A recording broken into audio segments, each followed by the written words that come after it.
Hey there, Cammy. Are you back home from the funeral already? Hello there, Aaron. I noticed that you weren't at my husband's funeral, despite the fact that you're his mother. Yes, I really wanted to be there, but I just had so many things going on.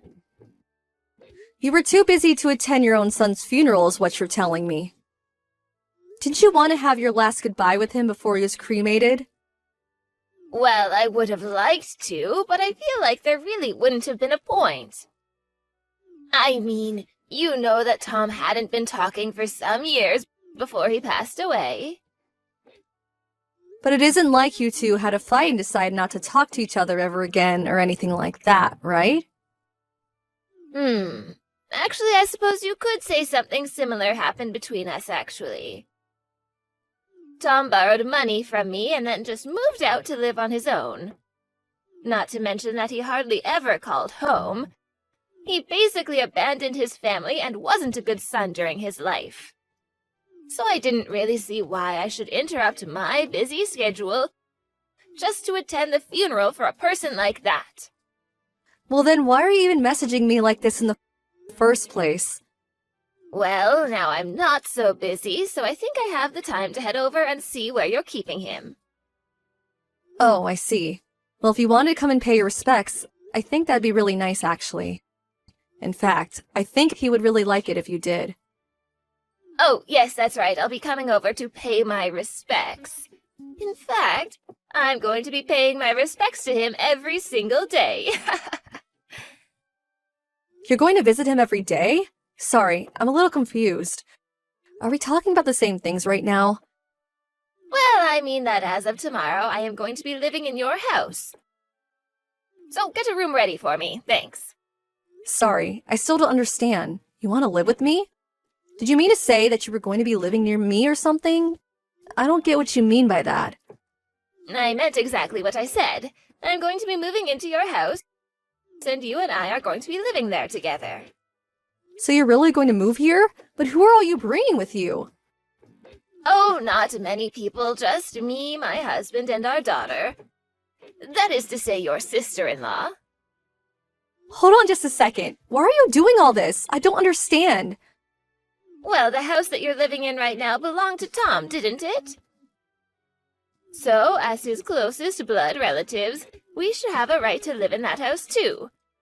There are plenty of mixed-generation houses who a couple takes in one set of parents to live with. I heard of that happening, but you have a house. Why do you need to move into mine? I mean, why would you put yourself through all this just to share a living space with me? Well, we actually don't have another house since we sold our old place. You're not serious, are you?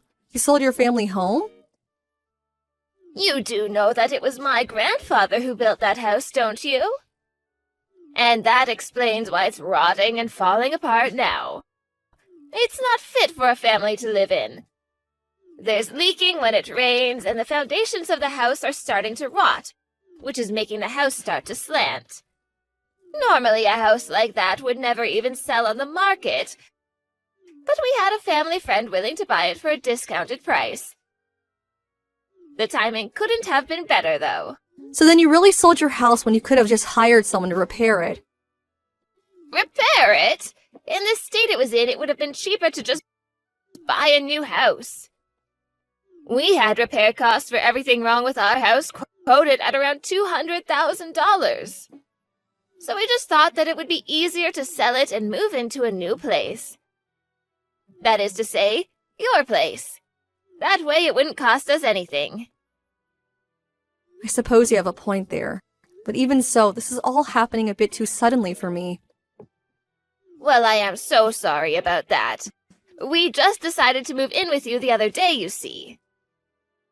I understand that, but you didn't talk to me about this once before now.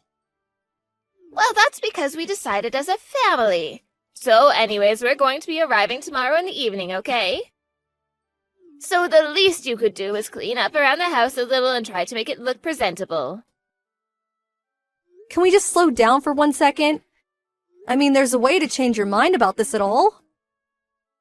That's right. We've made our decision and we don't intend on changing it. Besides, you are just Tom's wife. You don't have an actual right to tell us what we can and can't do now that he's gone. But I'm going to be away at work around the time that you're going to be coming over. I work in the evening. Well, then just leave a spare key for the house in the mailbox or something, jeez. We've already packed up our things and have been stacking boxes getting ready to load into moving vans. See you soon, Cammy. Erin, my house is a complete disaster. What did you do to it? Oh, what do you mean? We're in the unpacking stage right now. Of course things are going to be a little messy.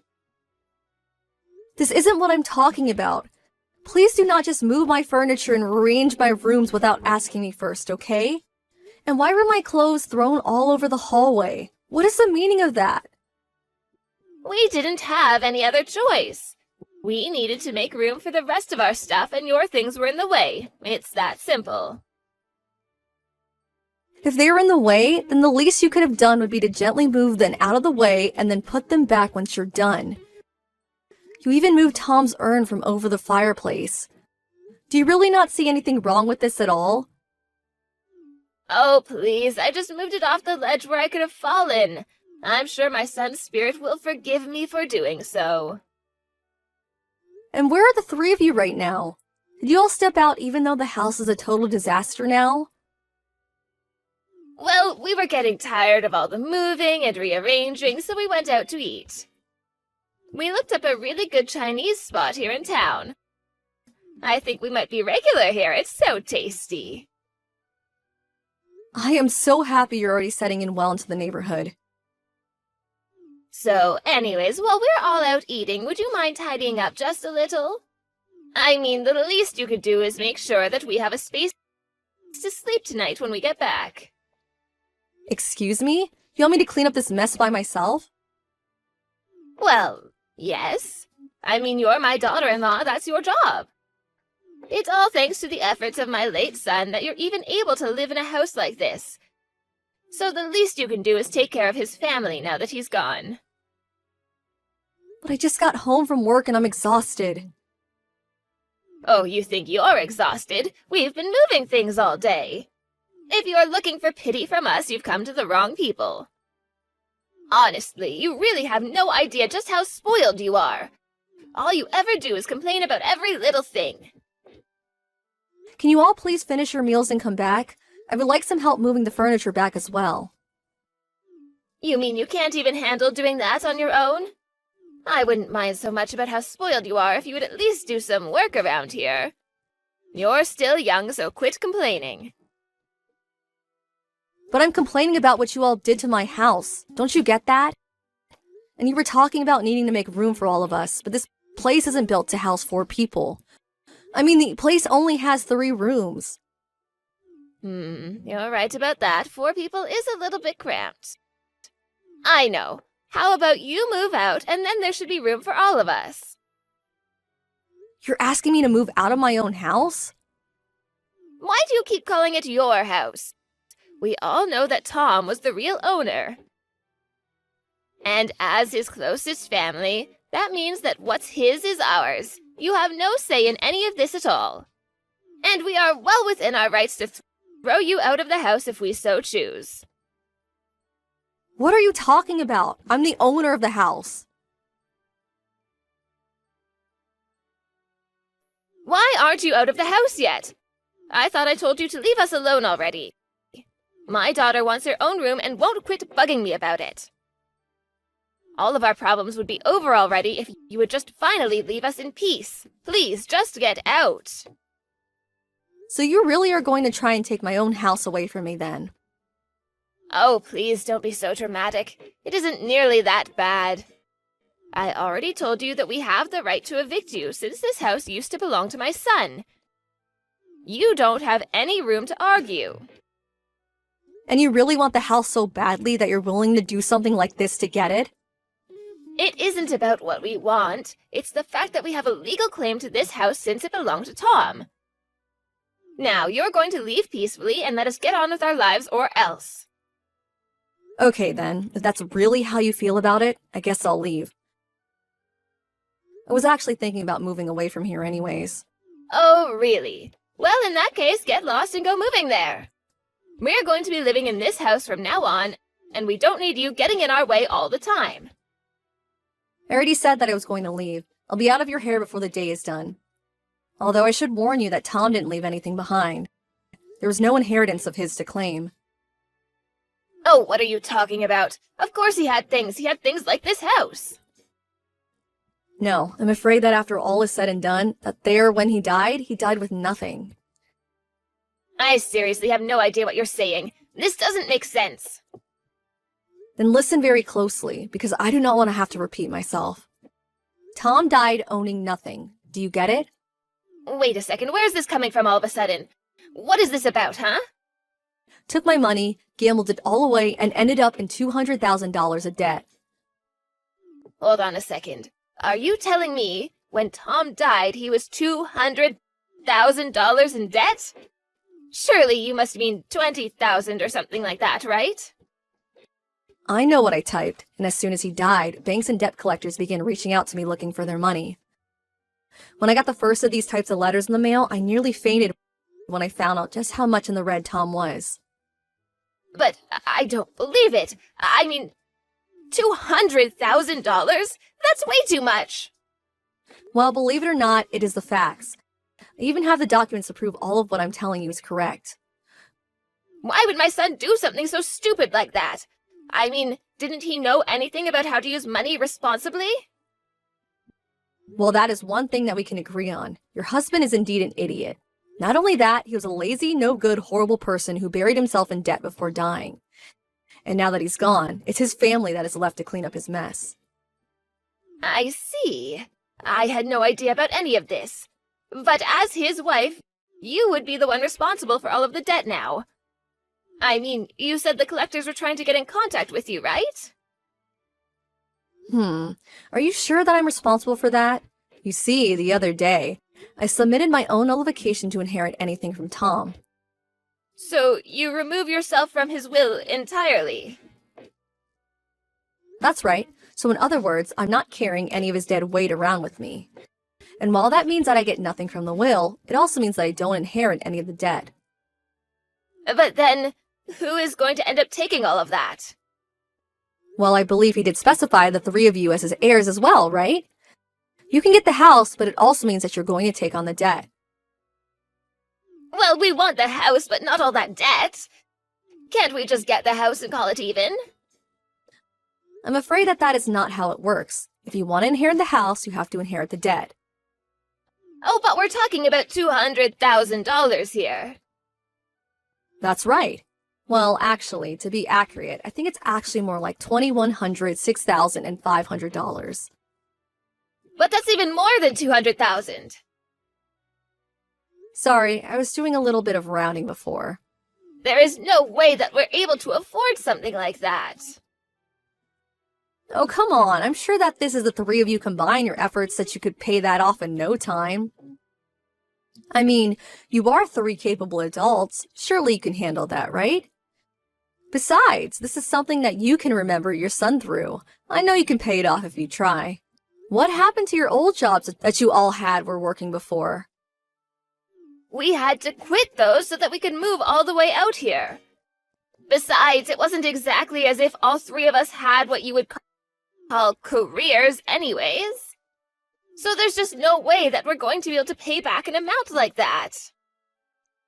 I see. But what about the money that you got from selling your old house? Surely that must still be around, right? No, we had to use all of that money to pay for the moving expenses to get to your house. Wow, it must not have been all that much money then. But I guess you did say that you had to sell your house for cheap. I don't need to hear that kind of thing from you. Why didn't you ever mention any of this before to us? I just told you right now. What are you talking about? This wouldn't have even been a problem for you all if you hadn't just decided amongst yourself to move here.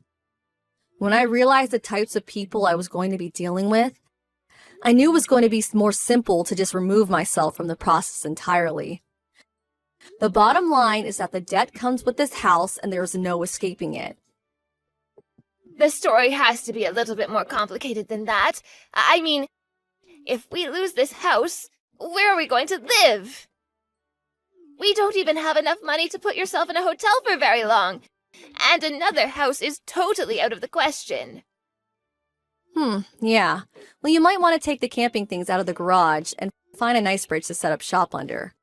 Although I think he hasn't touched the tent since it got torn up in a hailstorm. But a house is a house, right? How can you talk to us so casually about this? Aren't we all family here? Besides, it's the middle of winter. Yeah, I know. Feel free to take some of the winter clothes we have in the closet, too. You'll need them. Of course we're going to need them. We'll freeze to death without them. Hold on a second. Don't you have a car? Why not just bring a bunch of blankets in there and sleep that way? You mean that cramped little sports car? How are 3 fully grown adults supposed to be able to sleep in that? We'll all have to curl up in little balls. That sounds miserable. I see. Well, at least you have the car. Why not sell it and try to move back into your old house? Sure, it's falling apart and slanted, but it's better than nothing. We can't. The person that we sold it to said they were going to tear it down. There won't be anywhere for us to go back to. Even if we tried squatting there before the demolition team showed up, we could get in even more financial trouble if we get caught. Take on $200,000 in debt, or live with 2 other people in a tiny car? That's like one of those icebreaker questions asked at a party or something. This isn't a joke. It's our lives that we're talking about. Well, either way, you're going to have to make the choice. You're going to have to make a choice. I imagine that you're going to choose not to take on the debt, though. Either way, you have to choose quickly. How could our son do this to us? That stupid boy. What was he thinking? Aaron, that's the sanest thing you've said all day. Cammy, are you there? I have a little favor to ask of you. Is there any way that I could get you to help us out just a little? Well, it's been a while since I've last heard from you. How have things been going? Please, we desperately need money. We can't keep going on like this. Oh my. Well, where are you all right now, and what are you all doing? We're still living in the house. This damned house our stupid son left us. So then you chose to take on all that debt? We didn't have any other choice. We wanted to leave it first, but we couldn't. Huh? Well, what is that? What brought you back to live there? After the first week of trying to live and sleep in that car, we were all so sore and uncomfortable. My husband can barely even move now. Oh my, I suppose spending that much time in such a cramped space really can't be good when your joints are that old. It's like you're living in an airline seat or something. Well, anyways, that's why we had to go back to the house. We just couldn't stand to live like that anymore. And it sounds like the choice has been made for you. We even tried to camp outside a little, but it was so freezing cold we couldn't do it. It was either take on the debt or destroy our bodies. We thought about selling the house and putting it towards paying off the debt as well, but we would have to wait until the weather improved before we could even do that. Sounds to me like you all are trapped there for a while then. Oh, and there was one thing that I forgot to tell you about the house. I'm actually not sure if you'll be able to sell it, actually. What are you talking about? Why wouldn't we be able to sell the house? Well, you probably noticed the mountain face that is basically right being behind the house, right? We are just always suffering from landslides coming down the mountain from rainy season or construction. Basically, that house just doesn't have very stable foundations and is constantly at risk of a natural disaster. You mean that mountain that I'm looking at right outside my window could come down on us at any time? Well, probably not in winter, unless it snows a whole bunch. I just wish you the best of luck in finding a buyer. Either way, you'll probably only be able to get way less than whatever you thought you originally could. Sell the house if you want. I'm just not sure how much good it will do you, really. This can't be happening. Why didn't you say anything earlier? We had no idea about any of this. You should have told us. I really don't think that you would have listened to any word that I said, even if I did say anything. Maybe so, but you could have at least tried to tell us. You didn't even say anything. Why would I put that kind of effort into warning the people trying to kick me out of my own house? Please, you have to do something to help us. I will not, and I hope that living in that house reminds you every day that you got yourself into this mess. You may think that your son is an idiot for doing what he did, and I would even agree with you. But I also strongly believe that the apple doesn't fall far from the tree. In the end, Erin and her family stayed in the house and took on the $200,000 of debt. That spring, however, the melting of all the snow on the mountain caused a huge flood that heavily damaged the house. Since they all lacked the money to pay for any kind of insurance, they had to leave their flooded home with nothing in hand. Now, they all live in a tiny apartment, doing their best working multiple jobs. As for me, I returned home to live with my parents for a while. While there, I met up with an old crush of mine and soon we were dating. He's very nice and kind and nothing like Tom was. All I want to do now is forget all about him and start my life over again.